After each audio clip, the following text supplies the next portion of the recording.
बृहस्पति। महापूर्णिमा पे अमृत का उफान, ये तो बड़ी ही चिंता का विषय है। हाँ सूर्यदेव, इस विशेष महापूर्णिमा पर अमृत में तीव्र उफान आने से चंद्रलोक असंतुलित हो सकता है।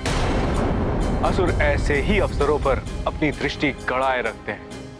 तो हमें चंद्रलोक की सुरक्षा के लिए कुछ उपाय तो करना ही चाहिए। हाँ, इसी विषय पर विचार विमर्श करने के लिए देव सभा बुलाई है। चंद्रलोक को बाकी ग्रहों के प्रभाव से भी सुरक्षित रखना होगा, क्योंकि ग्रह मंडल में 2 असुर ग्रह राहु और केतु भी हैं, और शुक्राचार्य जैसे दैत्य गुरु भी हैं। असुरों को 2 बूंद अमृत भी मिल गया तो वो अवध्य हो जाएंगे।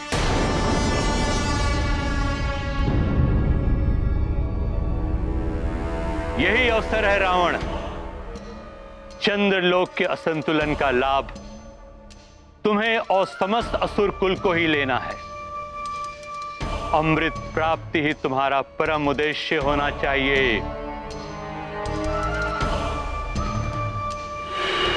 प्रणाम दैत्य गुरु, जय लंकेश। तो आप भी इस महापूर्णिमा के लिए विशेष योजना बना रहे हैं लंकापति। किंतु ध्यान रहे, देवता भी अमृत की सुरक्षा के लिए विशेष योजना बना रहे हैं। इसलिए उन्होंने देवलोक में विशेष सभा बुलाई है। किंतु क्या? किंतु ये कि ग्रह मंडल के सभी ग्रहों को आमंत्रित किया गया है, मात्र मुझे, केतु और दैत्य गुरु शुक्राचार्य को नहीं बुलाया गया। अपमान, ये आपका अपमान है गुरुदेव। ये धृष्टता है इन देवताओं की। इस देव सभा की सारी सूचनाओं को हमें प्राप्त करनी ही होगी, और इसके लिए आवश्यक है देव सभा में सेंध लगाना।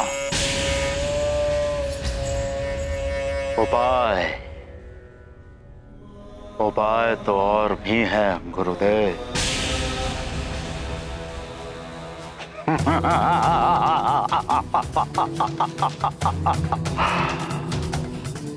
मैं जानता हूं कि मुझे क्या करना है और करना क्या है।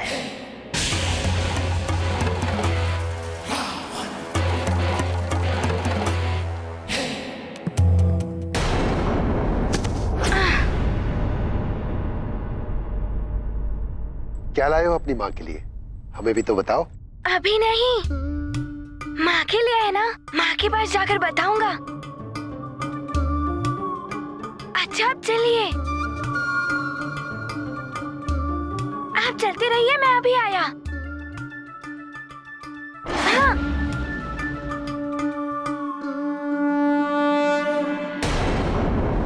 थोड़ी देर विश्राम कर, तुम्हारा मन भी शांत हो जाएगा।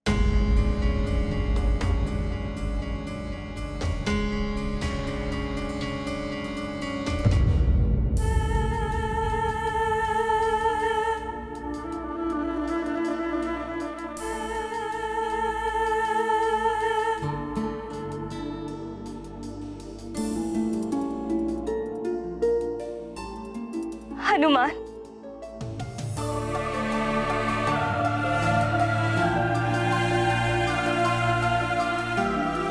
हनुमान, कहाँ जाने के लिए सज्जित हो रहे हो पुत्र?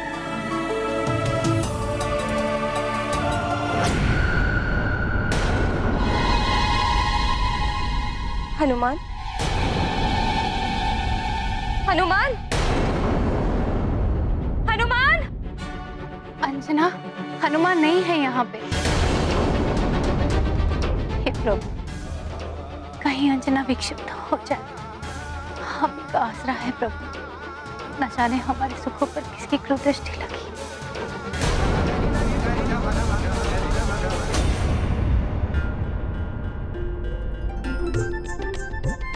क्या है?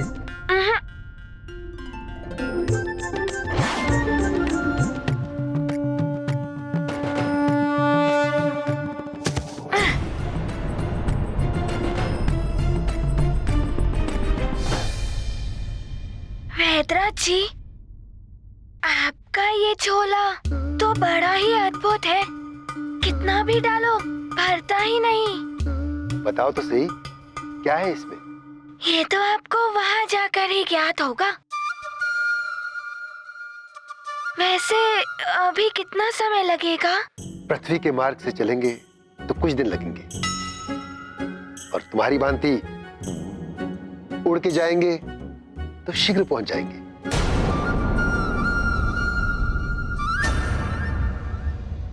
ऐसा तो हमने कभी सोचा ही नहीं राहु। तो सोचिए ना, आप न्याय के देवता हैं, आपकी असीम शक्ति के समक्ष कोई नहीं टिक सकता, फिर भी आप ग्रहाधिपति क्यों नहीं हो सकते?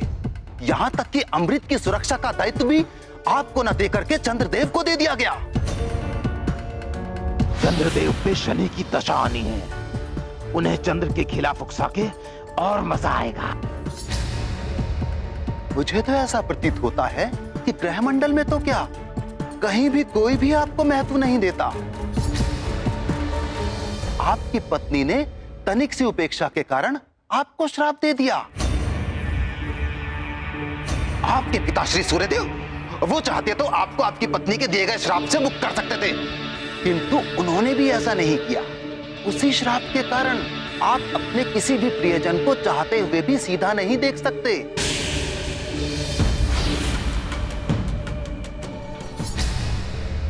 राहु, तुम मुझे भ्रमित करने का प्रयत्न मत करो। मुझे मेरा कार्य ज्ञात है। रावण से जाकर कहना कि त्रिदेवों ने मुझे जो दायित्व सौंपा है उसे पूर्ण करने से मुझे कोई नहीं रोक सकता। मुझे मेरे मार्ग से कोई विचलित नहीं कर सकता। लगता है इसका कोई फायदा नहीं हुआ, और कहीं ये क्रोधित होकर मुझ पर कुदृष्टि न डाल दें। अब चंद्रदेव को भ्रमित करने की बारी आ गई है।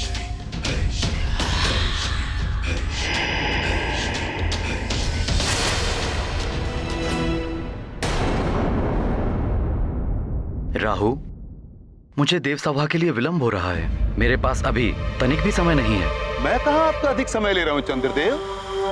दैत्य गुरु ने आपके लिए बधाई संदेश एवं उपहार भेजे हैं, इसलिए मैं यहां पर आया।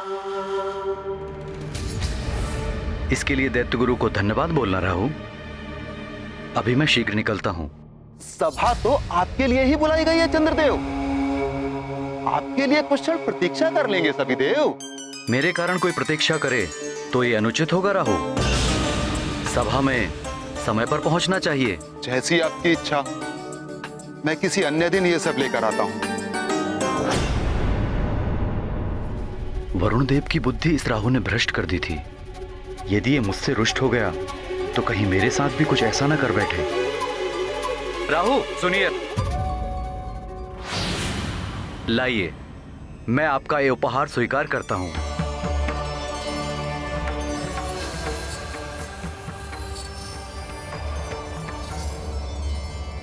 इस उपहार से आवरण तो हटाइए देवी।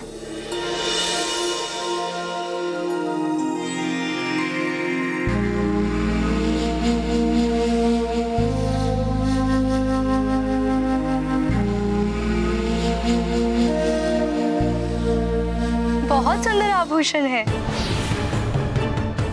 मुझे विलंब होता जा रहा है। सब देव सभा में प्रतीक्षा कर रहे होंगे मेरी।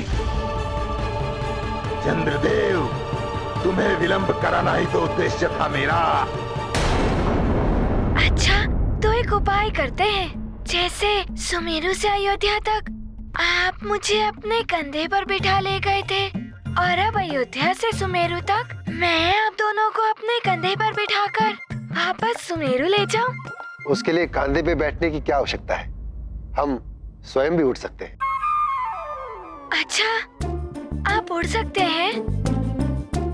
तो चलिए, वैसे भी कुछ क्षणों में रात्रि होने वाली है।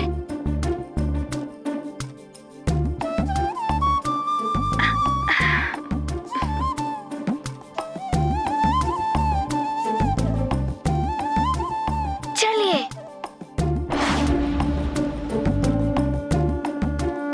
हाँ, हम शीघ्र ही पहुंच जाएंगे सुमेरु।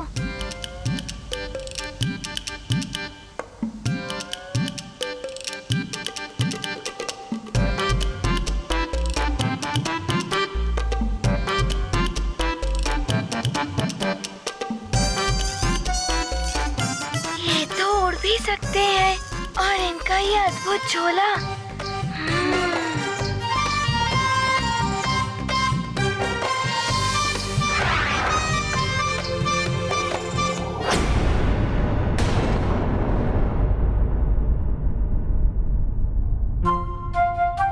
क्या हुआ हनुमान? हमें शीघ्र पहुंचना है, रुक क्यों गए?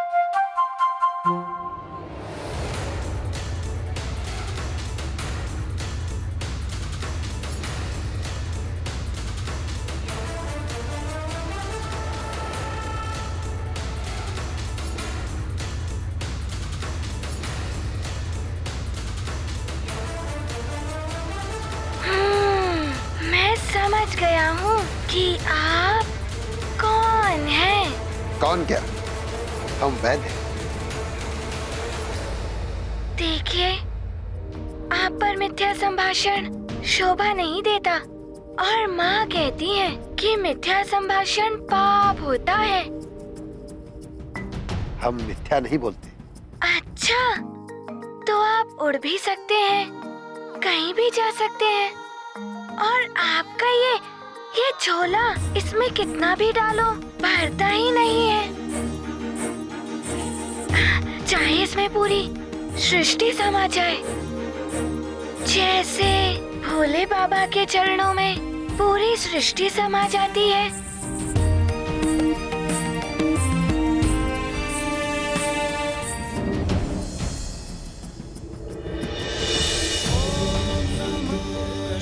आप भोले बाबा है ना, और आप पार्वती माता है ना? बताइए ना।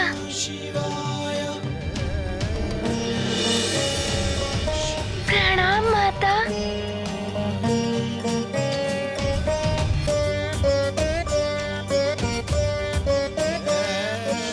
भक्त हृदय से कैसे छुप सकते हैं भगवान, फिर चाहे वो महादेव हो या नारायण। हनुमान, सत्य पहचाना तुम, ये तुम्हारे भोले बाबा ही हैं।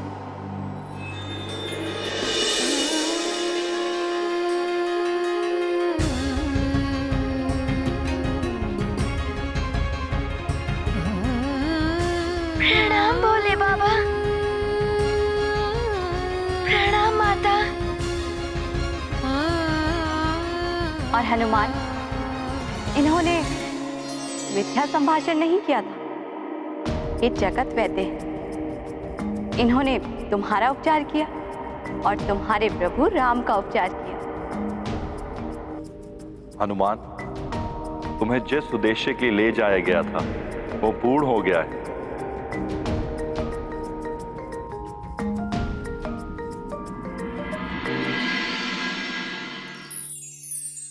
तुम्हारे आराध्य राम से भी तुम्हारा मिलन हो गया है। भविष्य में रामकाज के लिए पुनः तुम्हारा उनसे मिलन होगा। मैं तो सदैव ही प्रभु राम के काज के लिए प्रस्तुत रहूंगा। हाँ हनुमान, किंतु अब तुम्हें सुमेरु लौटकर पुत्र होने के कर्तव्य का पालन करना है। अपनी राजधानी और अपनी प्रजा के प्रति अपने दायित्व पूर्ण करने। जैसी आपकी आज्ञा भोले बाबा, मैं ऐसा ही करूंगा। हनुमान, तुम्हारी माता अंजना सुमेरु में तुम्हारे लिए अपना सोना आंचल फैलाए व्याकुल हो रही हूँ। हम शीघ्रता से उड़कर महापूर्णिमा के पूर्व ही तुम्हें तुम्हारी माता के पास पहुंचा देंगे। चलो पुत्र।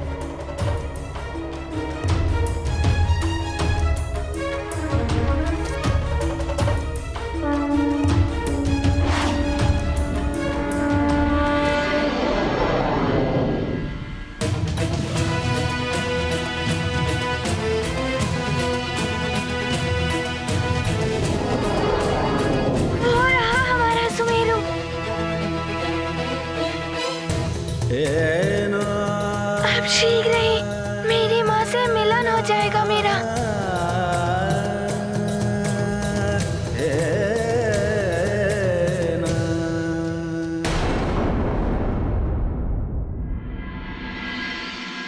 चंद्रदेव, आपने मेरे हृदय की पीड़ा को समझकर मुझे मेरे हनुमान के दर्शन कराए थे।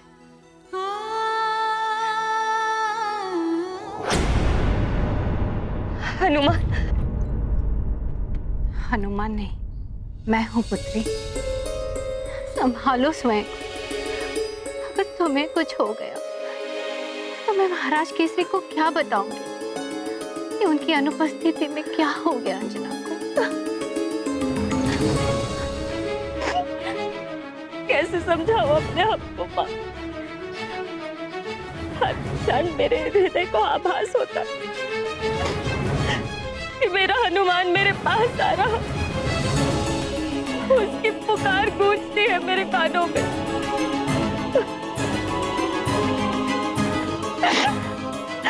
मैं तुम्हारे हृदय की पीड़ा समझ सकती हूँ अंजना। जो हृदय के अधिक समीप होता है वो दूर रहकर भी अपनी उपस्थिति का आभास कराता है।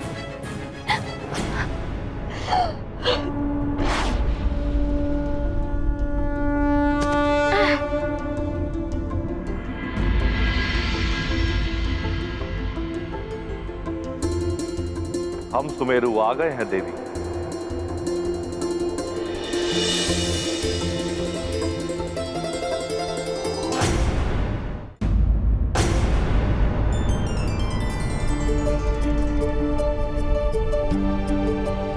माँ, कोई कुछ भी कहे, मुझे आभास हो रहा है कि मेरा हनुमान मेरे पास आ रहा है।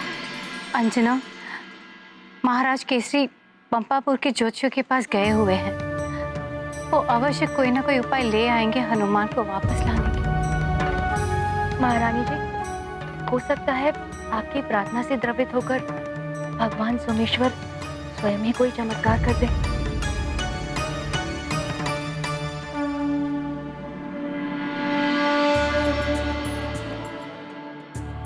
प्रतीत होता है जैसे वो आज ही चमत्कार कर रहे हैं। मेरा हनुमान यहीं कहीं है। मुझे उसकी पगध्वनि सुनाई दे रही है। माँ! हनुमान!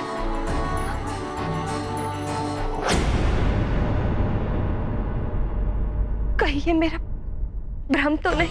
ये भ्रम ही है तुम्हारा अंजना। हनुमान तो वैद्यराज जी के साथ न जाने कहाँ हो।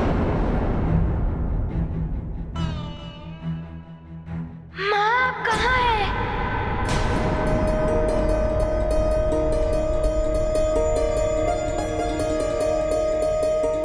ये कोई दिवा स्वप्न है या सत्य? माँ! हनुमान!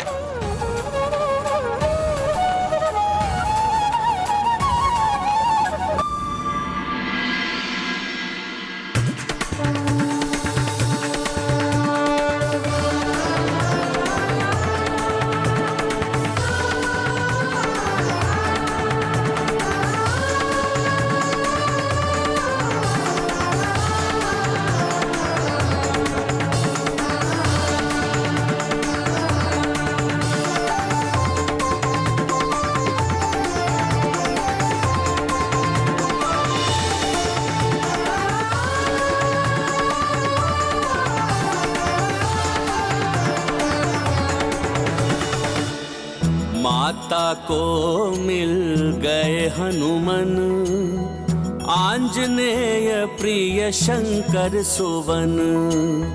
दान महाप्रतिदान का खेल, श्रद्धा और ममता का मेल। राममयी हनुमान को पाकर हर्षित है सुमेरु का कण कण। महादेव का महाप्रसाद, हरता माँ का सकल विषाद। ये गाथा महाबली हनुमत की, रुचिकर लीला राम भगत की। जय जय जय रघुनंदन राम, जय जय जय महाबली हनुमान। हनुमान, मेरे लाल, मैंने कहा था नानी से कि मेरा हनुमान आ गया, और देखो भगवान सोमेश्वर ने तुम्हें भेज भी दिया। धन्यवाद गौरी जी गैया।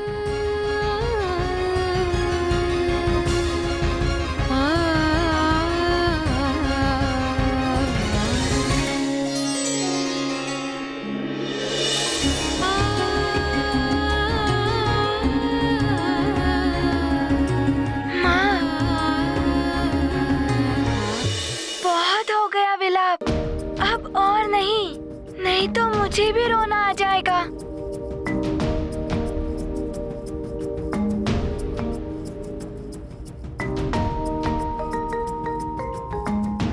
मुझे तो अभी भी अपने नेत्र पर विश्वास नहीं हो रहा।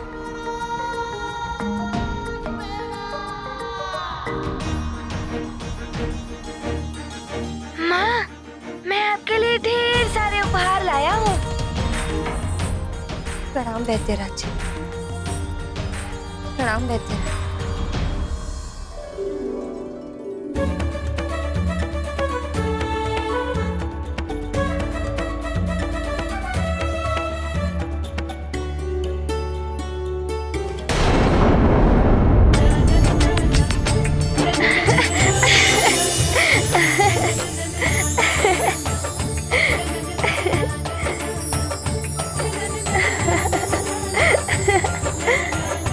हनुमान यहाँ आ गया है तो महाराज केसरी को सूचना भिजवा दी जाए ताकि वो भी वापस आ सके।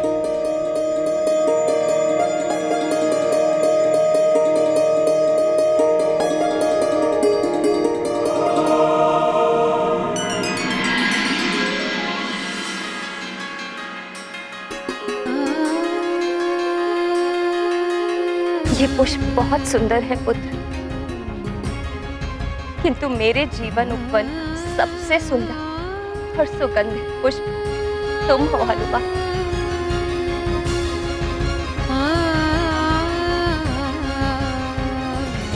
माँ, मैं आपके लिए और एक विशेष उपहार लाया हूँ जिससे आप प्रसन्न हो जाएंगी।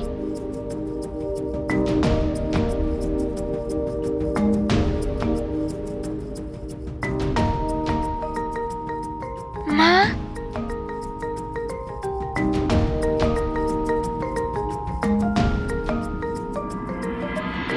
माँ, ये मेरे प्रभु श्री राम के चरण चिन्ह हैं।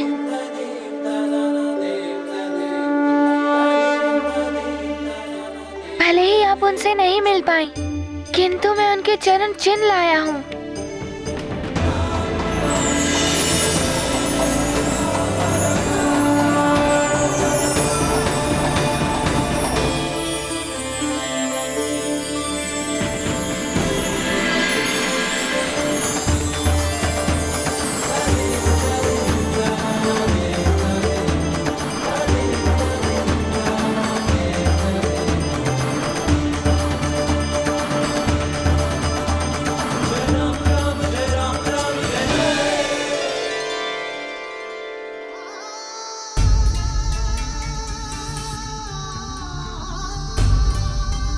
हनुमान, ये क्या कर रहे हो?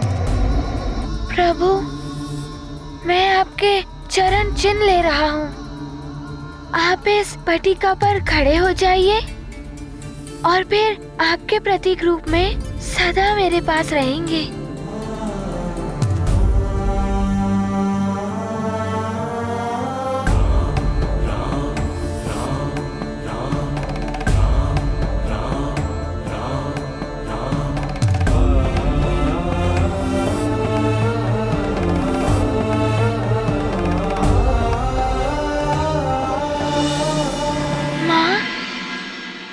पिताश्री कहाँ है? दिखाई नहीं दे रहे। तुम्हारे पिताश्री ऋषियों से मिलने पंपापुर गए। मैंने उनको सूचना भेज दी है, शीघ्र ही आ जाएंगे।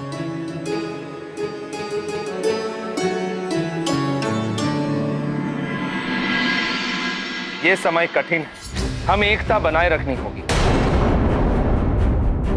तभी हम एकमत होकर इस संकट से उभर पाएंगे। चंद्रदेव पर शनिदेव की दशा भी आरंभ होने वाली है और शनिदेव की दशा में चंद्रदेव के लिए अमृत की रक्षा करना कठिन होगा। हम सबको मिलकर शनिदेव से प्रार्थना करनी चाहिए कि वो चंद्रदेव पर अपनी दृष्टि का प्रभाव न डालें, जिससे चंद्रदेव विचलित ना हो और एकाग्रता के साथ अमृत की रक्षा कर सके। इसके लिए हमें एक मत और एकत्रित रहना ही होगा, किंतु शनिदेव किसी की सुनने वाले नहीं। उन्होंने तो समय आने पर महादेव पर भी अपनी दृष्टि डाल दी थी। इसीलिए शनिदेव के आगमन से पहले मैं आप सबसे विमर्श कर रहा हूं। हम सबको एक मत होकर शनिदेव को समझाना होगा। आप सत्य कह रहे हैं देवराज।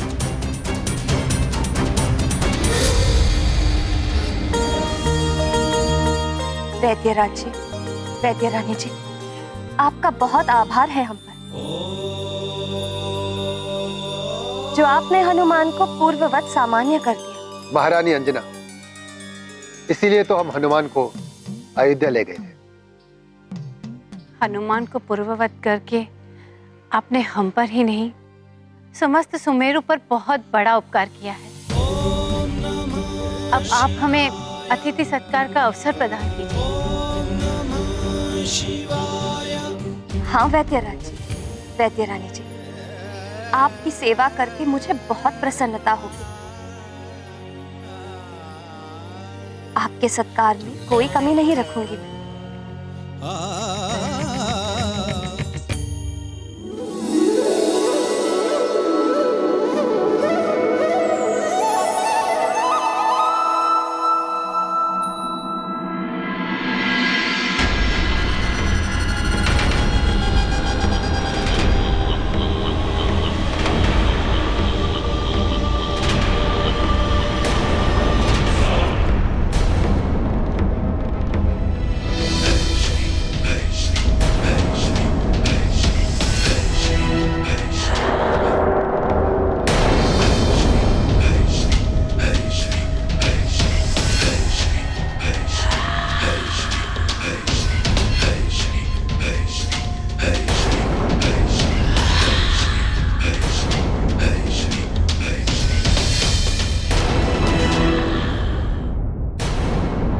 कहिए देवराज, आपने ये सभा क्यों बुलाई है?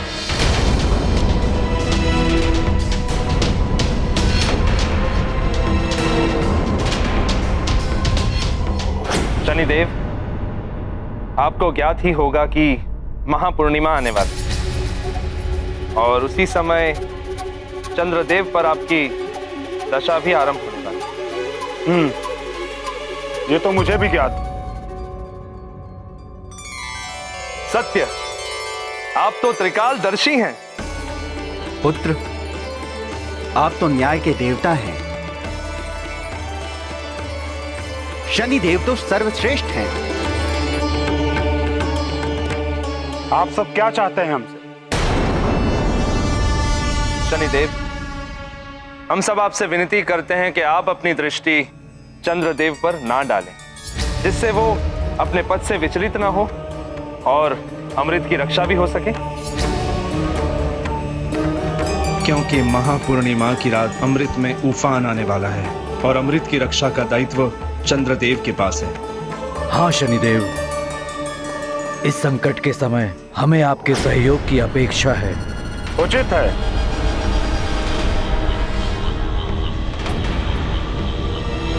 किंतु क्या हुआ शनिदेव? आपके मन में कुछ है तो कहिए। मैं ये कहना चाहता हूं कि स्वयं चंद्रदेव यहां अनुपस्थित हैं।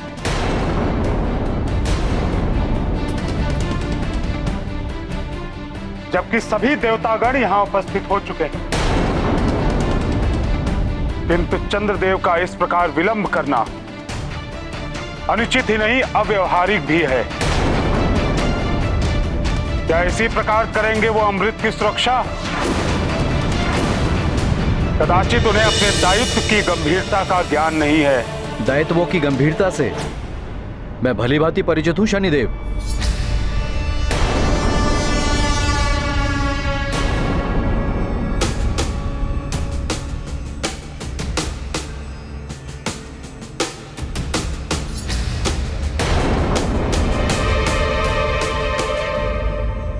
प्रणाम देव राजेंद्र। प्रणाम देवगणों।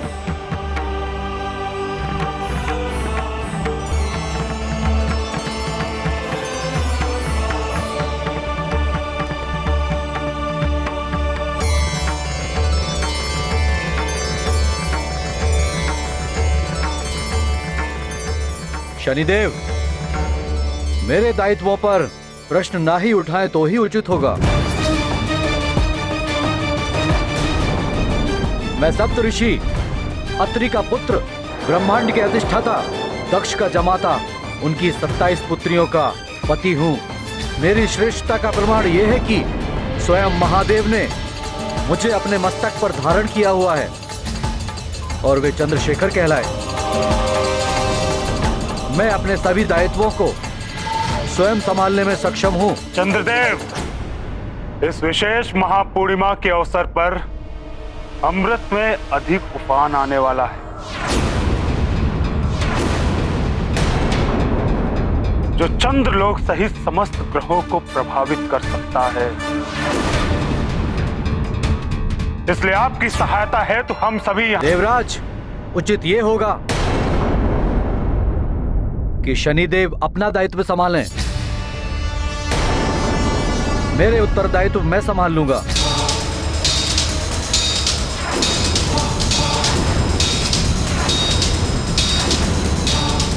जिसे स्वयं की चिंता ना हो, उसके लिए चिंतित होना व्यर्थ है।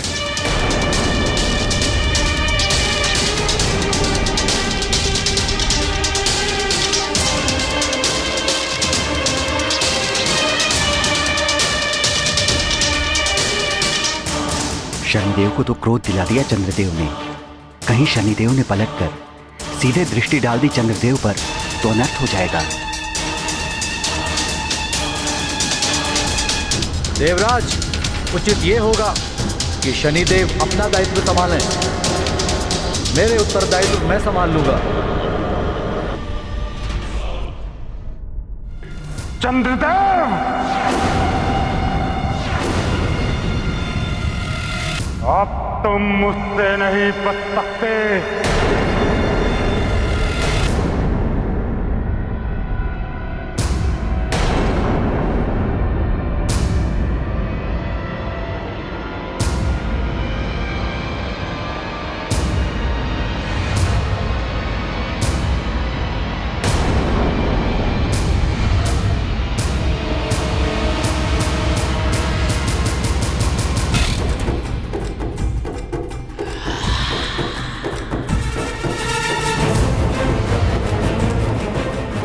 मेरी दृष्टि के प्रभाव से कोई नहीं बचा सकता है चंद्रदेव को। जिस चीज का भय था वही हो रहा है।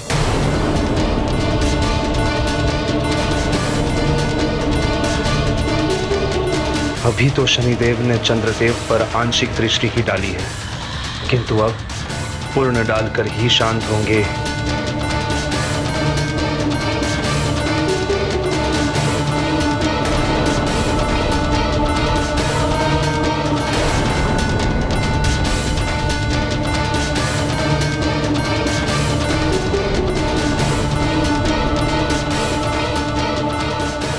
सूर्यपुत्र शनि के क्रोध से तो सभी परिचित हैं। न जाने चंद्रदेव की मति कैसे भ्रमित हो गई।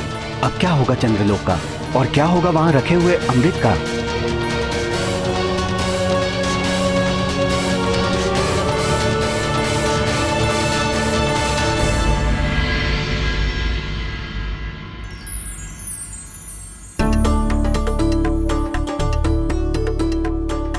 हनुमान, तुम्हारे लिए लड्डू।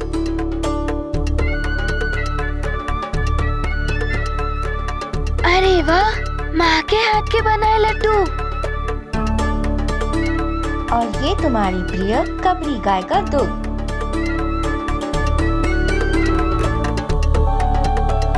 आराम कीजिए, मैंने स्वयं अपने हाथों से भोजन बनाया है।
चंद्रदेव, आज देव सभा में आपने मुझे अपमानित किया, और वो भी अकारण ही। मेरे दायित्वों पर प्रश्न ना ही उठाएं तो ही उचित होगा। मैं सप्तऋषि, अत्रि का पुत्र, ब्रह्मांड के अधिष्ठाता, दक्ष का जमाता, उनकी 27 पुत्रियों का पति हूं। मेरी श्रेष्ठता का प्रमाण यह है कि स्वयं महादेव ने मुझे अपने मस्तक पर धारण किया हुआ है और वे चंद्रशेखर कहलाए। मैं अपने सभी दायित्वों को स्वयं संभालने में सक्षम हूं। देवराज, उचित ये होगा कि शनिदेव अपना दायित्व संभालें। मेरे उत्तरदायित्व मैं संभाल लूंगा। प्रकाश नेत्रों को उचित मार्ग दिखाता है, किंतु तीव्र प्रकाश नेत्रों को अंधा भी कर देता है। प्रभुत्व के प्रकाश में अंधे हुए चंद्रदेव, मुझे अपमानित करने से पूर्व कदाचित आप भूल गए कि मैं शनिदेव हूं। शनिदेव, जिसकी टेढ़ी दृष्टि से ये तीनों लोग थर-थर कांपते हैं। अब मेरे कोप से आपकी रक्षा कोई नहीं कर सकता, कोई नहीं। सत्कार तो आपने बहुत अच्छा किया महारानी अंजना। अब हमारे प्रस्थान का समय हो गया है, हमें आज्ञा दें।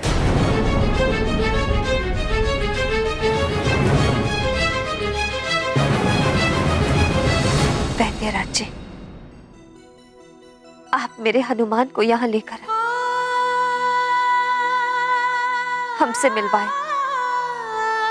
मेरे शोक संतप्त हृदय को सुख पहुंचाए।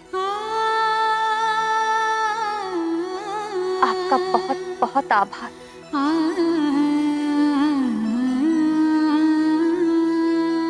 बस एक निवेदन और है, भविष्य में भी हनुमान को कभी कभी मुझसे मिलाने के लिए ले आया करिए। आपका मुझ पर बहुत बड़ा उपकार होगा।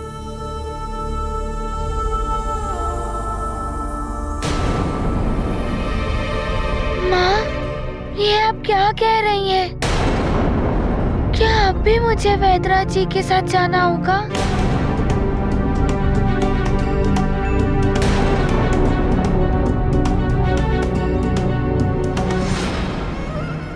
पुत्र हनुमान, मैंने तुम्हारा दान किया है वैद्यराज जी को, और अब जीवन भर मुझे इसका पालन करना होगा। इसीलिए तुम्हें वैद्यराज जी के साथ सुमेरु से जाना होगा।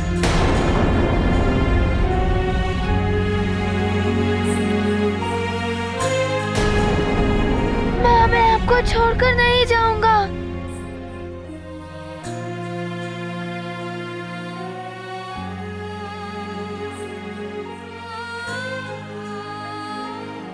ऐसा नहीं कहते पुत्र। दिया हुआ वचन और दान कभी वापस नहीं लिया जा सकता।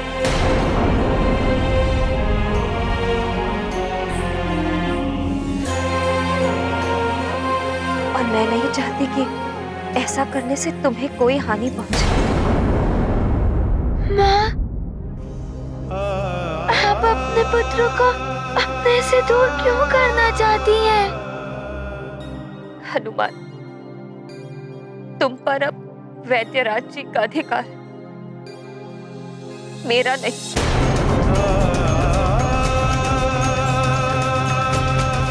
मैं चाहकर भी तुम्हें नहीं रोक सकती।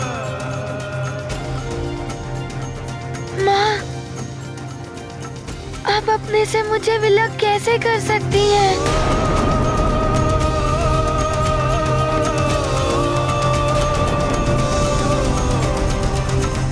वैद्यराज जी, इससे पहले कि मेरा साहस टूट जाए, मेरा ममत्व दुर्बल पड़ जाए, आप ले जाइए हनुमान को यहाँ से।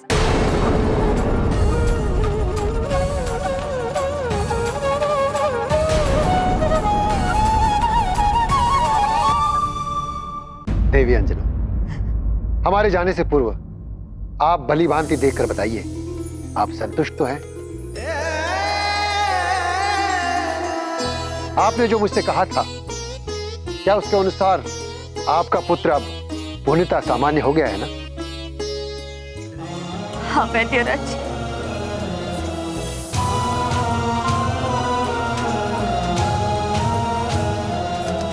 और इसके लिए आपका बहुत बहुत धन्यवाद। किंतु माता पिता को उसकी संतान की भलाई के लिए उससे दूर भी रहना पड़ता। मैं यही सोचकर प्रसन्न हो लूं कि मेरा पुत्र जहां भी है कुशलता से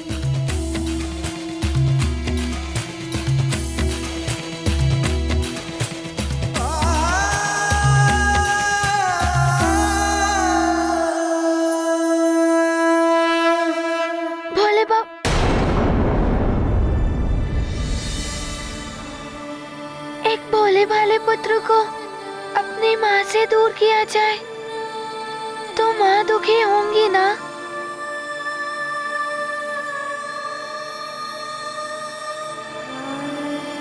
वैद्यराज जी, आप ही सोचिए, एक माँ को दुखी देखकर उनका पुत्र उनसे दूर कैसे जा सकता है?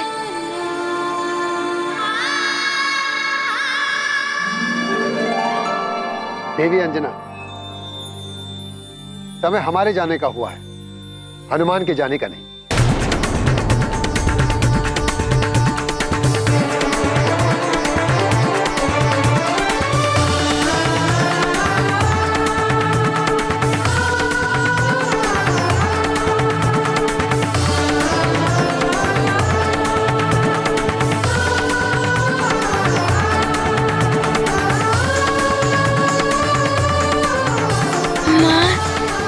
कदाचित ज्ञात नहीं होगा, ये भोले बाबा और माता पार्वती का ही चमत्कार है जो मुझे पुनः आपको लौटाने आए हैं।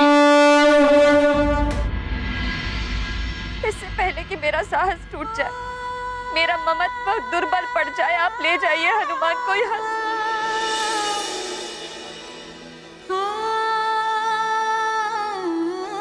देवी अंजना, समय हमारे जाने का हुआ है, हनुमान के जाने का नहीं।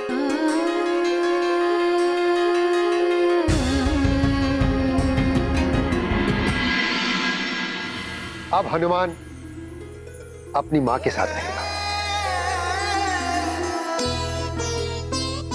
अपने परिवार के साथ। मैं वैद्यराज पूर्ण प्रसन्नता के साथ स्वेच्छा से आज हनुमान का प्रतिदान हनुमान के परिवार को कर रहा हूं।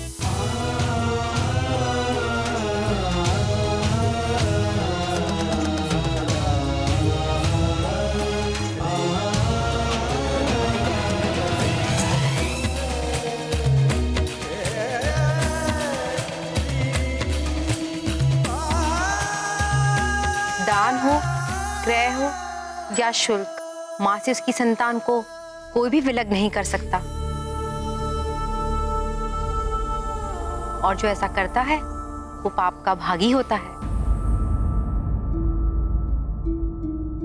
आप दोनों मेरे जीवन में भगवान की भांति आए।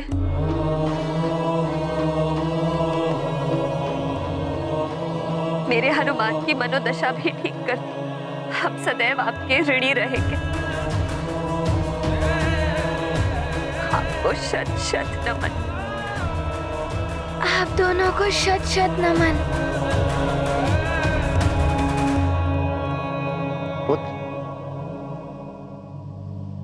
अपनी माता का ध्यान रखना, अपने कर्तव्य निभाना। किंतु हमें मत भूल जाना।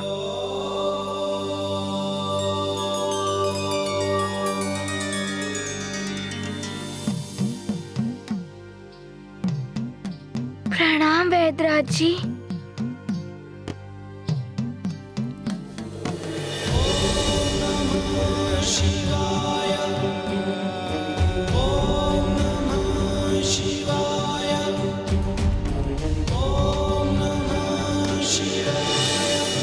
आप दोनों को भूल जाना तो स्वयं को भूल जाने के समान है।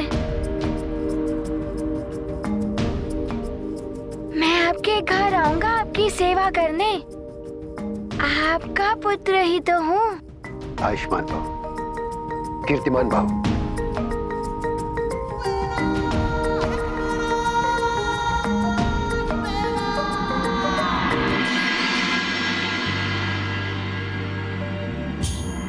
चलिए जी।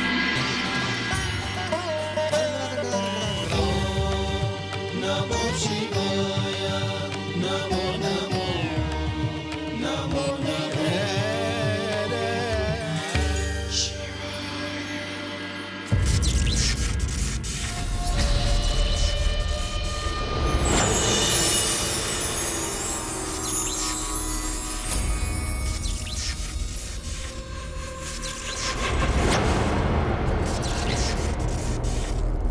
शनिदेव, भयभीत होते होंगे सब आपसे, किंतु मैं चंद्रदेव हूँ। अमृत का संरक्षक मुझे यूं ही नहीं बना दिया गया। रक्षक, अमृत की सुरक्षा एवं तुम रक्षकों की सजगता में कोई कमी तो नहीं है? कदापि नहीं चंद्रदेव। आपकी अनुमति के बिना अमृत तो क्या, कोई इस कक्ष तक भी नहीं पहुंच सकता।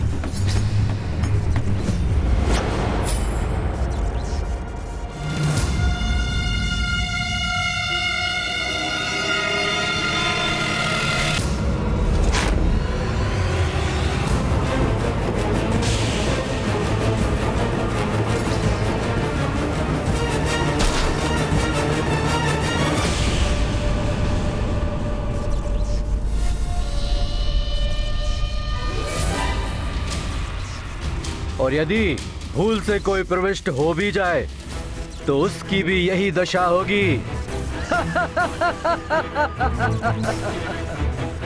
और यही नहीं, अमृत कलश के चारों ओर प्रवाहित हो रही महाविनाशक विद्युत तरंगें वज्र को भी खंडित कर सकती है। काल के वशीभूत होकर ही कोई यहां पर आने की मूर्खता कर सकता है। शनिदेव, अमृत पूर्णतया सुरक्षित है मेरे संरक्षण में।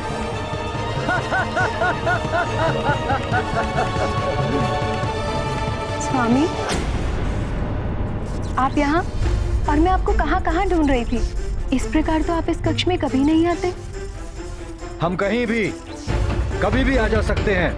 किंतु स्वामी, इस पवित्र स्थल पर आपको इस प्रकार नहीं आना चाहिए था। रोहिणी देवी, कृपया अब आप मुझे ज्ञान मत दीजिए।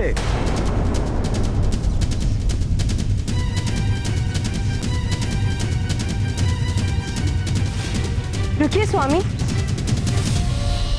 स्वामी, पिताश्री ने अभिमंत्रित की हुई रत्न जड़ित अंगूठी आपके लिए भेजी है।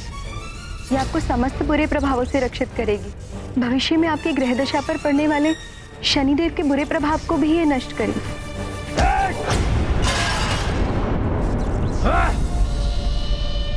उस शनिदेव का नाम मत लीजिए मेरे समक्ष। उस शनिदेव की छाया मुझे स्पर्श भी नहीं कर सकती। तो क्या हित करेगा सूर्यपुत्र शनिदेव मेरा?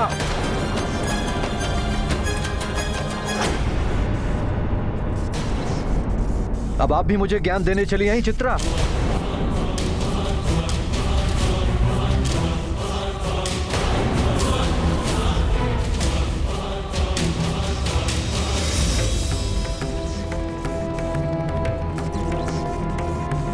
देखा चित्रा, पिताश्री ने सत्य ही कहा था।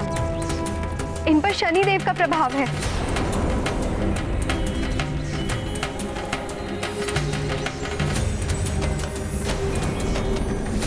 ये अच्छा नहीं हुआ रोहिणी। रोहिणी, अभी तो चंद्रदेव पर शनिदेव का सिर्फ आंशिक प्रभाव पड़ा है। जब पूर्ण शनि दशा पड़ेगी तो स्थिति और भी विकट हो सकती है। चंद्रदेव जैसे सौम्य एवं शांति प्रिय देवता का इस प्रकार रावण की ही भांति असुरीय व्यवहार करना तो अनुचित है। उन्होंने अपने ससुर महाराज दक्ष द्वारा भेजी गई अंगूठी का भी अपमान कर दिया। शनिदेव के प्रभाव से चंद्रदेव का समय प्रतिकूल हो गया था। ऐसा समय हर मनुष्य के जीवन में आता है। ऐसे प्रतिकूल समय में मनुष्य को विचलित हुए बिना अपने मन मस्तिष्क को शांत रखकर समस्या का समाधान ढूंढना चाहिए।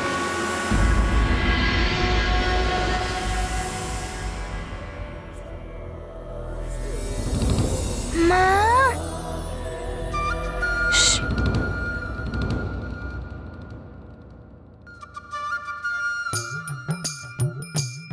हनुमान, भूख लगी है? हाँ, भूख तो लगी है। पूजा समाप्त होने दीजिए, तब तक मैं प्रतीक्षा कर लूंगा।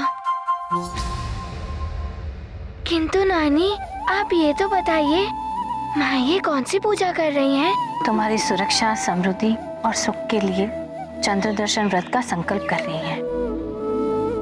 कह रही थी चंद्रदेव ने उन्हें तुम्हारे दर्शन कराए थे।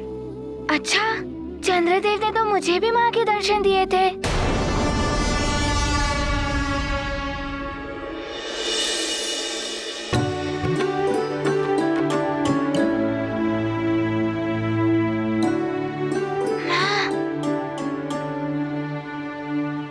माँ, चंद्रदेव ने आपके मुझे भी दर्शन करवाए थे, किंतु आज तो त्रयोदशी है। आप व्रत क्यों रख रही हैं? ये व्रत आज से परसों पूर्णमासी तक चलेगा। ये विशेष महापूर्णिमा की रात्रि 108 वर्षों पश्चात आ रही है। ऐसा माना जाता है कि महापूर्णिमा पर चंद्रदेव सारे जगत पर अमृत की वर्षा करते हैं, किंतु इस पूर्णमासी पर ग्रह योग के अनुसार चंद्रदेव पर शनिदेव की दशा आरंभ हो रही है। इस व्रत से तुम्हारी सुख और समृद्धि तो होगी ही, चंद्रदेव को भी पुष्टि प्रदान होगी। महारानी जी, अब आप अपनी अंजलि आगे कीजिए।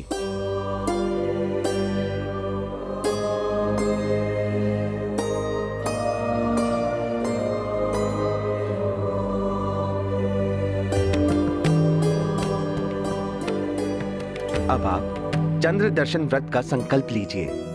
मैं जो कहूंगा आप उसे दोहराइए। मैं देवी अंजना चंद्र दर्शन व्रत का संकल्प लेती हूँ। चंद्र दर्शन व्रत का संकल्प लेती हूँ। आज त्रयोदशी, कल चतुर्दशी एवं पूर्णिमा को सारा दिन व्रत रखूंगी। एवं प्रत्येक दिन चंद्र दर्शन के पश्चात ही अन्न जल ग्रहण करूंगी। मेरा ये व्रत पूर्णिमा को चंद्र दर्शन के पश्चात ही पूर्ण होगा।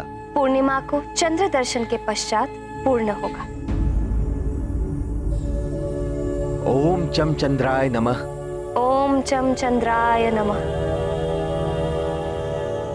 सामग्री यहाँ डाल दीजिए।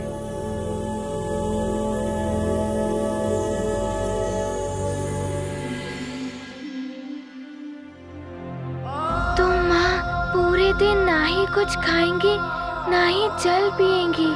महारानी जी, आपकी संकल्प पूजा विधि संपन्न हो गई है। चंद्रदेव आपको और आपके परिवार को सुख और समृद्धि प्रदान करेंगे। प्रणाम पुरोहित जी। धन्यवाद। आप लोग दक्षिणा और भोजन ग्रहण कर ही जाइएगा। अवश्य। माँ, आपका कल्याण हो युवराज। हनुमान, उपवन में चलो, फल खाएंगे। हाँ हनुमान, बहुत दिनों पश्चात आज क्रीड़ा में आनंद आएगा। माँ, मैं जाऊं? भोजन तो कर जाओ। आप तो मेरी भलाई के लिए सारा दिन व्रत रखेंगी, मैं कैसे कुछ खा पाऊंगा? माँ, मुझे भूख नहीं है, मैं जाऊं? ठीक है, जाओ, किंतु दूर मत जाना। अच्छा माँ। शीघ्र आ जाना पुत्र। हनुमान, अरे ये कहाँ चला गया? अभी तो कह रहा था कि भूख लगी है। बच्चे हैं माँ, क्रीड़ा के समय भूख प्यास सब भूल जाते हैं।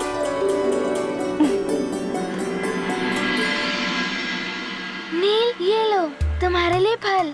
हनुमान, तुमने कैसे पिशाचों को परास्त किया? हाँ, पिशाच तो बड़े भयानक होते हैं। बताओ ना क्या हुआ था। बातें बाद में करेंगे, बहुत दिन हो गए क्रीड़ा का आनंद नहीं लिया। आज क्रीड़ा का आनंद लिया जाए। किंतु किस क्रीड़ा का आनंद ले? हनुमान तो अपनी शक्तियों से हमें परास्त कर देगा। हनुमान, तुम हमें वचन दो, तुम क्रीड़ा में वरदानी शक्तियों का उपयोग नहीं करोगे। तो ठीक है, मैं वचन देता हूँ। अच्छा, कौन सा खेल खेलेंगे? कुछ ज्ञान मुझसे भी ले लो। कंदुक प्रहार क्रीड़ा कैसी रहेगी? बहुत अच्छा रहेगा। तो चले। देखो, मैं तृतीय तक गिनूंगा और जिसने तृतीय पर ये कंदुक उठा ली वो पहले प्रहार करेगा। सावधान। प्रथम, द्वितीय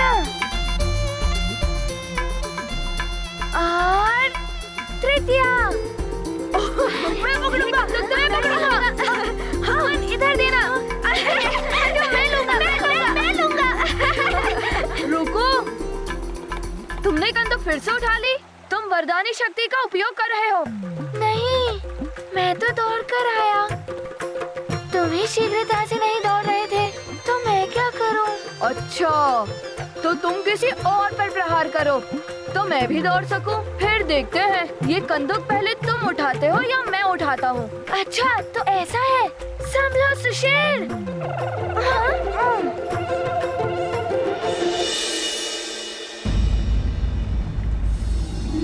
प्रणाम महाराज।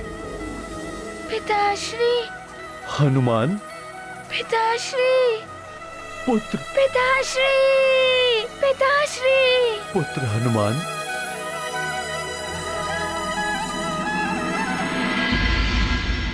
पिताश्री। पिताश्री। पुत्र हनुमान।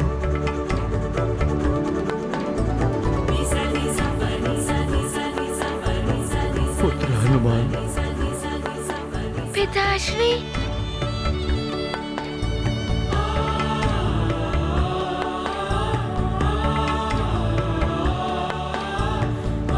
पिताश्री, वैद्यराज जी स्वयं मुझे यहाँ ले आए। हाँ पुत्र, ये तो बड़ा उपकार है वैद्यराज जी का, जो उन्होंने मेरा पुत्र और सुमेरु का राजकुमार लौटा दिया।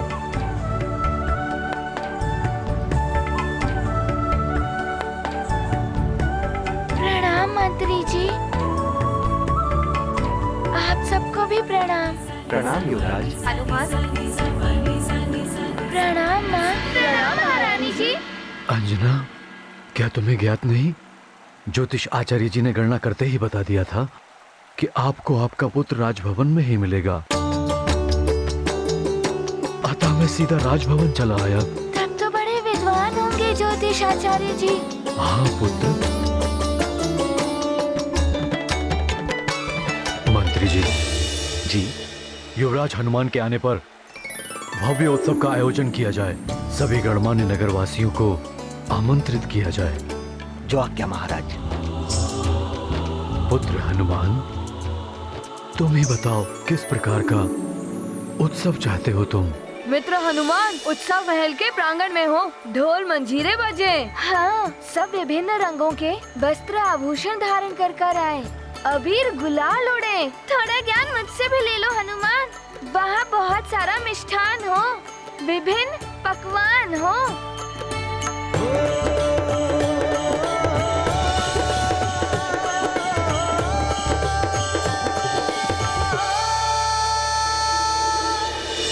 बैठिए, मैं आपको भोजन परोसता हूँ। प्रजा की सेवा करना राजा का प्रथम कर्तव्य है। मुझे भी तो आप सबकी सेवा करने का सौभाग्य मिलना चाहिए। पिताश्री, प्रजा के आनंद से ही राजा का आनंद जुड़ा हुआ होता है। पिताश्री, हनुमान की इच्छा है कि उत्सव ऐसा हो कि नगर में सारे घरों में प्रसन्नता भर दे। प्रत्येक गृह में उत्सव हो। माँ का व्रत भी है और माँ का व्रत तभी पूर्ण होगा जब सारी प्रजा सुखी होगी। हनुमान, प्रजा के प्रति तुम्हारा ये प्रेम देखकर मुझे अति प्रसन्नता हुई। तुम जैसा कहोगे वैसे ही उत्सव का आयोजन होगा। बताओ पुत्र, क्या इच्छा है तुम्हारी?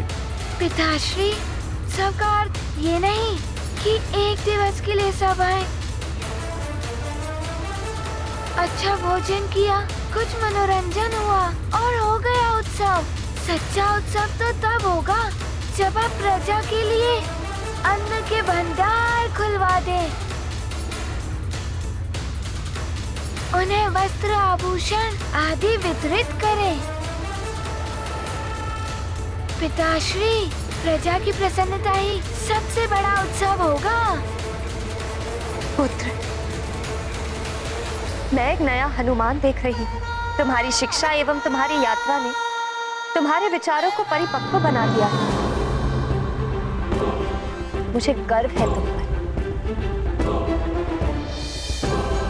तुम सत्य कह रही हो अंजना।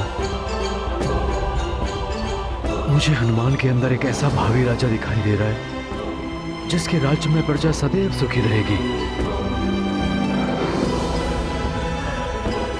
मंत्री जी, सभी प्रजाजनों के लिए अन्न के भंडारे खोल दिए जाएं, वस्त्र आभूषण बंटवाए जाएं और जिनके पास रहने के लिए घर नहीं है उनके घर की व्यवस्था की जाए। जो आज्ञा महाराज।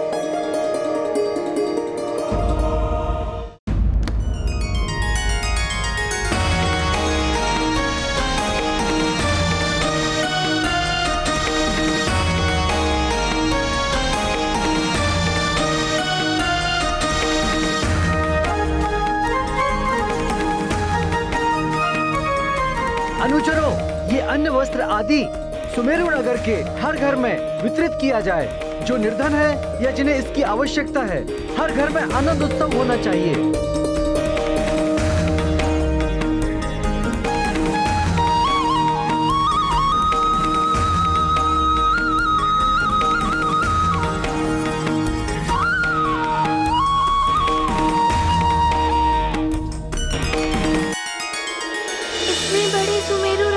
सबको अन्न वस्त्र पहुंचाने में तो बहुत समय लग जाएगा। मंत्री जी, मैं भी इस कार्य में सहायता करूंगा। आप युवराज?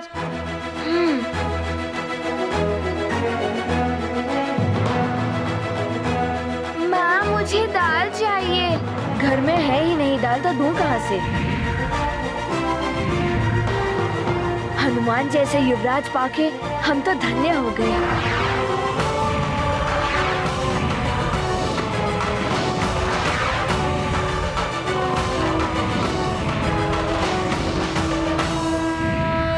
मारुति करते सबकी सहाय, मन में भरे महाकरुणाय। अपनी प्रजा का रखते मान, महाकृपालु वीर हनुमान। सबको मिले द्रव्य और धन, हर्षित रहे सकल प्रजाजन।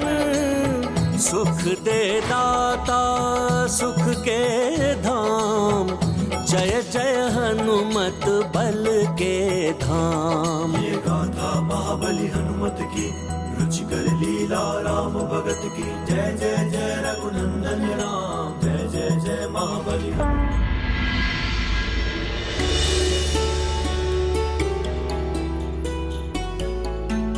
माँ, मैंने अपने हाथों से सबको बहुत सारी वस्तुएं बांटी, तो सब बहुत प्रसन्न थे। मुझे भी बहुत आनंद आया। पुत्र हनुमान, जो औरों को अपना सुख, वस्तुएं और भोजन बांटकर आनंदित होता है, जो औरों को सुख देकर प्रसन्न होता है, उसे ही जीवन का सच्चा सुख मिलता है।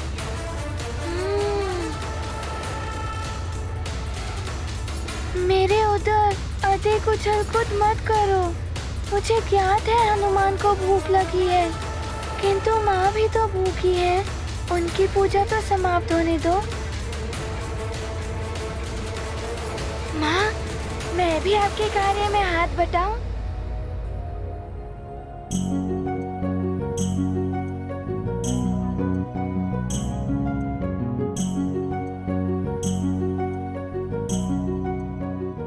माँ, वो आपको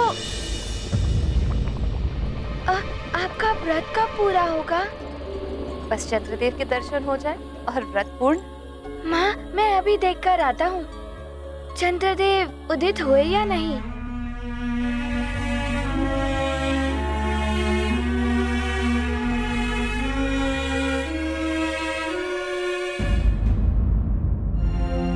चंद्रदेव कहाँ हैं आप? शीघ्र उदित होइए।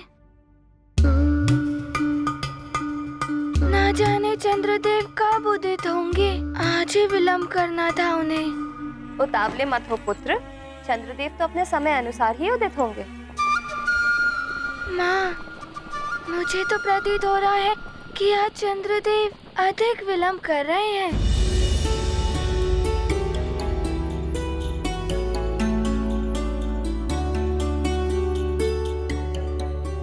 अच्छा, हाथ मुंह धो लो और थोड़ा भोजन कर लो।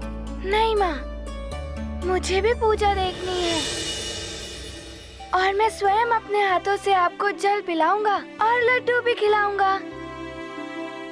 फिर मैं खाऊंगा। अंजना, पूजा की थाल सज्जित कर लो। चंद्रदेव कभी भी उदित हो सकते हैं। उचित है माँ। बस अब चंद्रदेव निकलेंगे, माँ की पूजा पूर्ण हो जाएगी। फिर हनुमान माँ के साथ ही भोजन करेगा।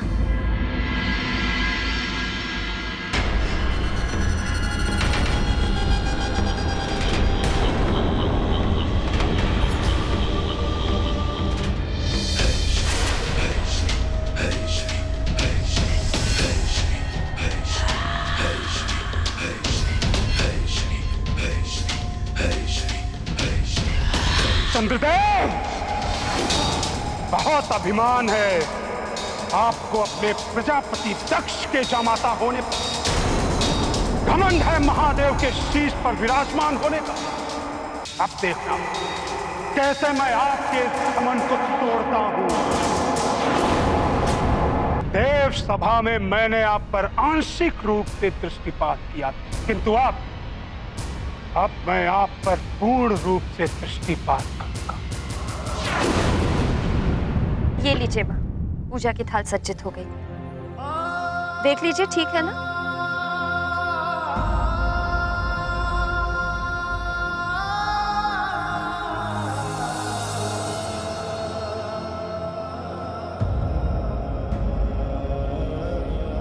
चंद्रदेव तो अभी तक नहीं दिखाई दे रहे हैं।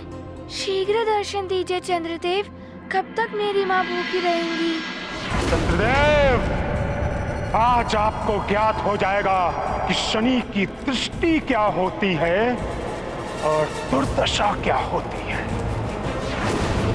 सावधान चंद्रदेव, मैं आ रहा हूँ, आ रहा हूँ, आ रहा हूँ।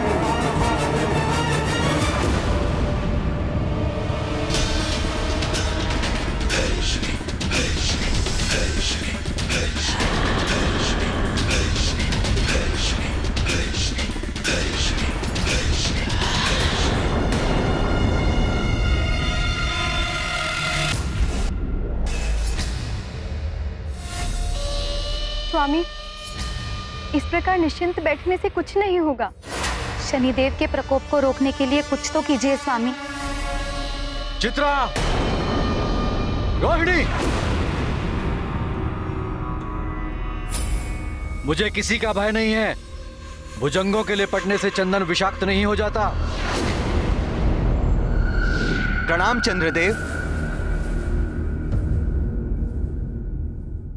आपके ससुर श्री प्रजापति महाराज दक्ष को जो आपने संदेश भेजा था, उसका उत्तर दिया है प्रजापति ने। पिताश्री का संदेश? कहिए दूत, क्या संदेशा भेजा है पिताश्री ने? चंद्रदेव, महाराज दक्ष ने कहलाया है कि आपके और शनिदेव के बीच इस विवाद को शीघ्र विराम देना संसार के हित के लिए बहुत आवश्यक है और इसके लिए आपको विवेक से कार्य लेना चाहिए। उचित होगा आप शनिदेव से क्षमा याचना कर लें। मैं अविवेकी नहीं हूँ जो महाराज दक्ष मुझे विवेक का पाठ पढ़ाने चले हैं। मैं चंद्रदेव, मैं क्षमा मांगूंगा शनिदेव से। जाओ, जाके कह देना प्रजापति दक्ष को कि मुझे उनकी सलाह की कोई आवश्यकता नहीं है।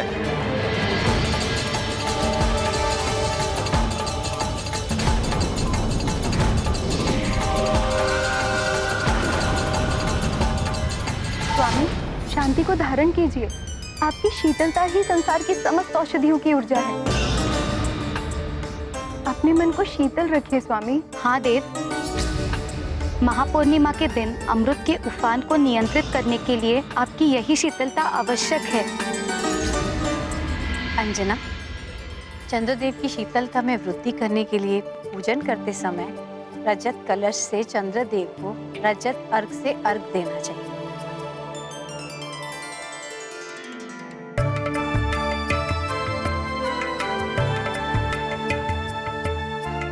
महारानी जी, बहुत अच्छा लग रहा है आपको इस प्रकार प्रसन्न देखकर। हनुमान के आने से आप ही नहीं बल्कि सारा राजभवन ही खिल उठा है।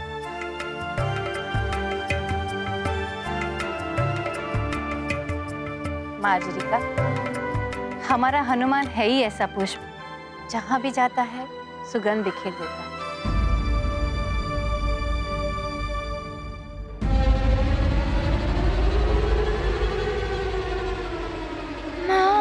चंद्रदेव ने तो अभी तक दर्शन नहीं दिए, ना जाने कब उदित होंगे।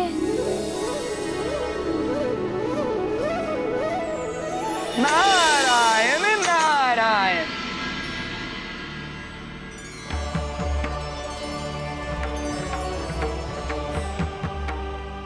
प्रणाम देवर्षि। प्रणाम देवऋषि। प्रणाम देवर्षि। महारानी अंजना, प्रतीत होता है कोई विशेष पूजा करने वाली हैं आप। महापूर्णिमा आ रही है ना देवर्षि।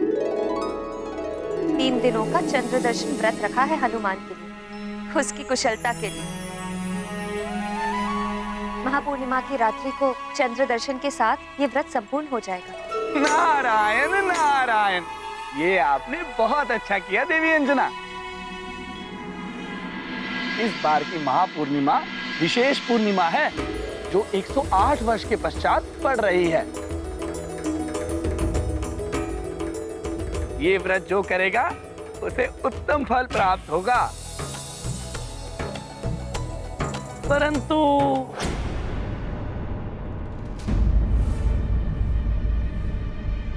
देवर्षि, आप बोलते बोलते रुक क्यों गए? कोई समस्या है क्या?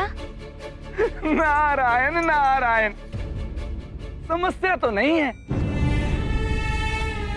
परंतु समस्या आ सकती है, क्योंकि चंद्रमा पर शनि दशा का योग बन रहा है।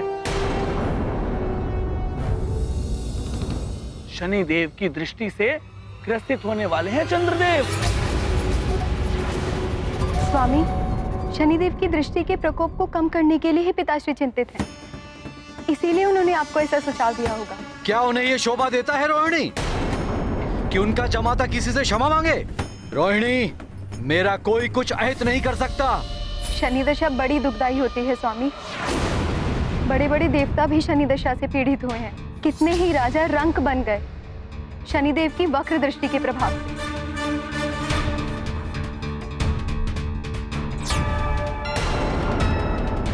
स्वामी, ब्रह्मांड के अधिष्ठाता हमारे पिताश्री प्रजापति दक्ष जब ऐसा कह रहे हैं तो कुछ संकट की बात होगी ही ना।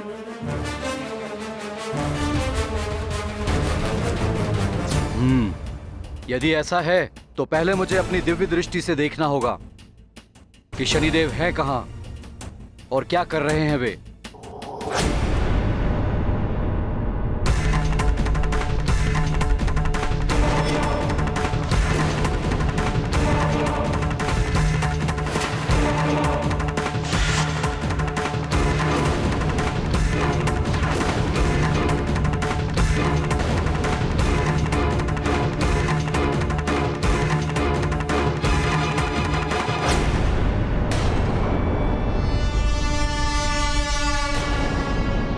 शनिदेव तो इसी ओर आ रहे हैं। अब क्या होगा? पिताश्री ने बताया था कि शनि दशा के दुष्प्रभाव से राजपाट तो क्या, परिवार तक छिन जाते हैं। मैं कोई साधारण राजा या देवता नहीं हूँ रोहिणी, चंद्रदेव हूँ मैं। अमृत का रक्षा, अमृत का रक्षा, अमृत का रक्षा, अमृत का रक्षा। देवर्षि, चंद्रदेव और शनिदेव देवता ही है ना? गृह मंडल के सदस्य हैं। क्यों वो आपस में संकट बनेंगे एक दूसरे के लिए? नारायण नारायण। शनिदेव न्याय के देवता हैं। मनुष्य को उसके अच्छे बुरे कर्मों के अनुसार फल प्रदान करते हैं और शनिदेव की दृष्टि का प्रभाव सब पर समान रूप से पड़ता है, चाहे वो मानव हो, दानव हो, देव हो या फिर स्वयं त्रिदेव। त्रिदेवता भी? ये आप क्या कह रहे हैं देवर्षि? शनिदेव की दृष्टि से तो स्वयं महादेव भी बच नहीं सके थे। भोले बाबा, किंतु ऐसा क्या हो गया था देवर्षि? बताइए ना। हनुमान हनुमान हनुमान हनुमान। प्रणाम देवर्षि। अच्छा हुआ तुम सब भी उचित समय पे आ गए। आओ बैठो।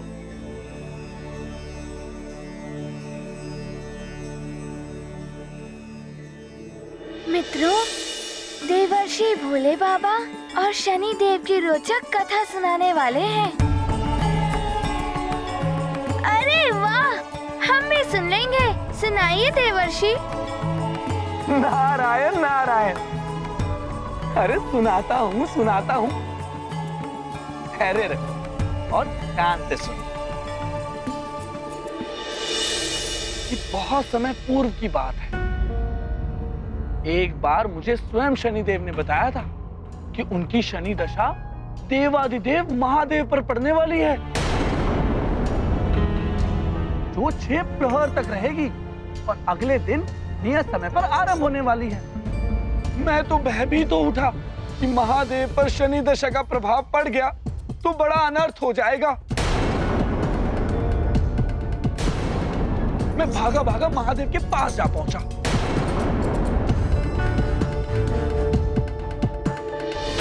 नारायण नारायण। प्रणाम महादेव। प्रणाम देवी महेश्वरी।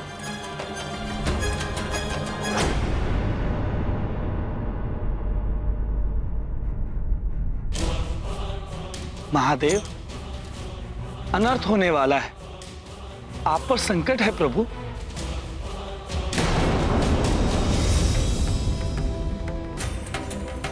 स्वामी पर संकट? ये क्या कह रहे हो देव ऋषि? सत्य कह रहा हूं देवी। अभी अभी मुझे ज्ञात हुआ तो मैं सीधा यहीं चला आया। आप पर 6 प्रहर के लिए शनिदेव की दृष्टि पड़ने वाली है। देव ऋषि, शनिदेव मेरे शिष्य हैं। वो अपने गुरुदेव का अनिष्ट नहीं करेंगे। आपको भ्रम हुआ। प्रभु, मुझे स्वयं शनिदेव ने बताया है ये। नियत समय पर शनि दशा अपना प्रभाव डालेगी ही आप पर।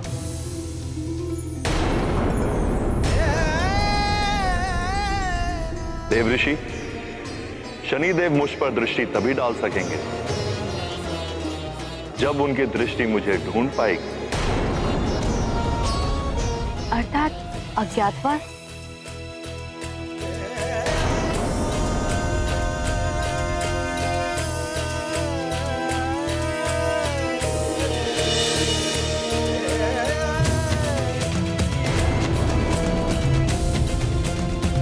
किंतु महादेव जाएंगी कहाँ? अज्ञातवास? किंतु देवर्षि, भोले बाबा अज्ञातवास के लिए कहाँ गए थे? नारायण नारायण। नियत समय से पूर्व ही बिना किसी को बताए अंतर ध्यान हो गए और फिर सीधा जा पहुंचे एक घने वन में।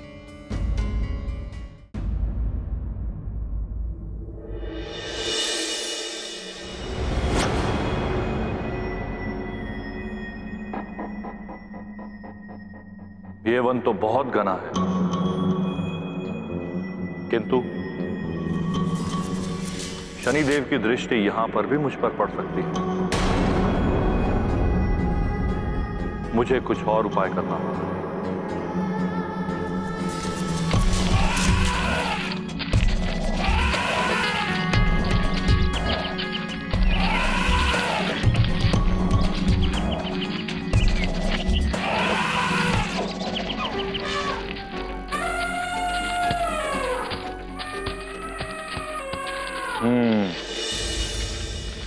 गज व्रत।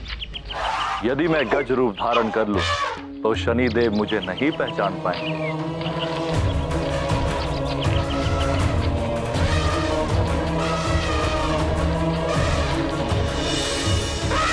ये क्या, महादेव को गजरूप धारण करना पड़ा? तो फिर क्या हुआ देवर्षि, शीघ्र बताइए। नारायण नारायण, इधर तुम्हारे भोले बाबा ने घने वन में जाकर गज रूप धारण कर लिया, उधर शनिदेव कैलाश धाम पहुंच गए।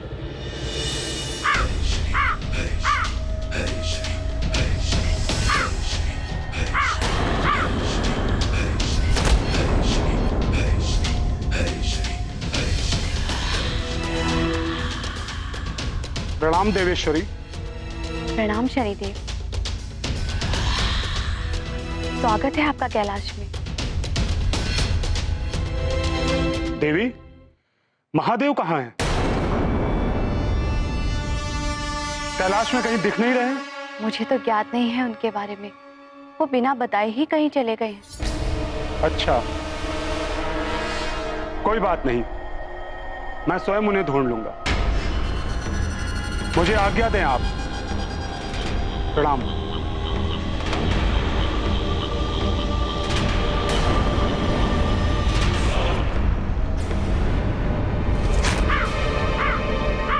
कहीं शनिदेव ढूंढ न ले स्वामी को, ना जाने अब क्या होगा।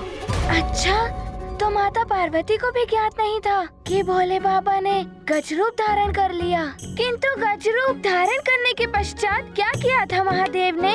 गज रूप धारण करके महादेव गज वृंद में सम्मिलित हो गए, किंतु कुछ समय के पश्चात उन्हें क्षुधा सताने लगी।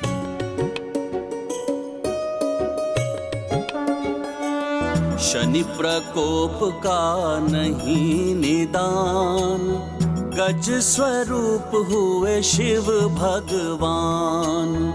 वन वन भटके हो भय आकुल, विश्वनाथ शनि कोप से व्याकुल।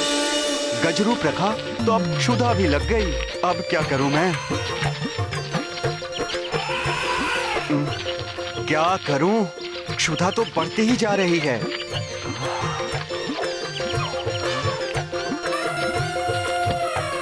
ये भी कोई वन है? यहाँ तो फल वाला कोई वृक्ष ही नहीं है। क्षुधा का क्या करूं?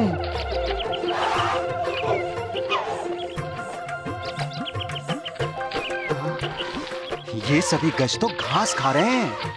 प्रतीत होता है कि मुझे भी इन सब की भांति ही इस घास का ही भोजन करना होगा। क्षुधा भी बढ़ रही है। महादेव, इसी से क्षुधा शांत करो।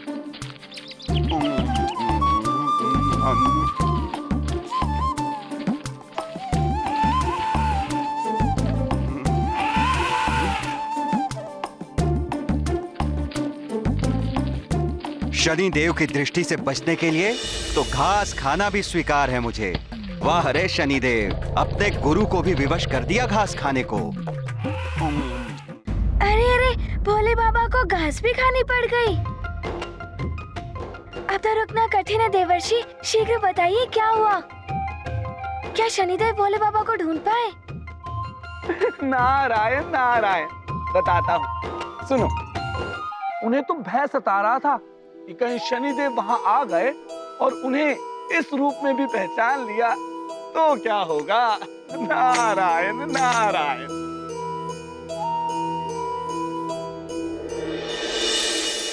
अब ये ध्वनि कैसी है? ये ध्वनि तो इसी ओर आ रही है, कहीं शनिदेव तो नहीं? ये तो आखेटक हैं। ओहो, अब तो ये नया संकट खड़ा हो गया।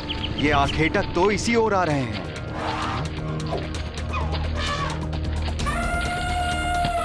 अरे गशावक, कुछ अत्यधिक ही आकर्षक है ये। पकड़ो इस शावक को, ये भागने ना पाए। पीछा करो उसका। इनका लक्ष्य तो मैं ही हूं। अरे भागो महादेव भागो, कहीं ये तुम्हें बंदी ना बना ले। अरे तीव्र भागो, और तीव्र महादेव, और तीव्र। अरे भागो महादेव। तू कितना भी तीव्र भाग लेगा शावक, किंतु आज हम तुझे छोड़ेंगे नहीं। पकड़ो इसे। अरे ये आखेटक तो मेरे ही पीछे पड़ गए। बस फिर क्या था, महादेव आगे आगे, आखेटक पीछे पीछे, महादेव आगे, आखेटक पीछे, महादेव आगे, आखेटक पीछे। अरे रुकिए मत देवर्षि, आगे बताइए।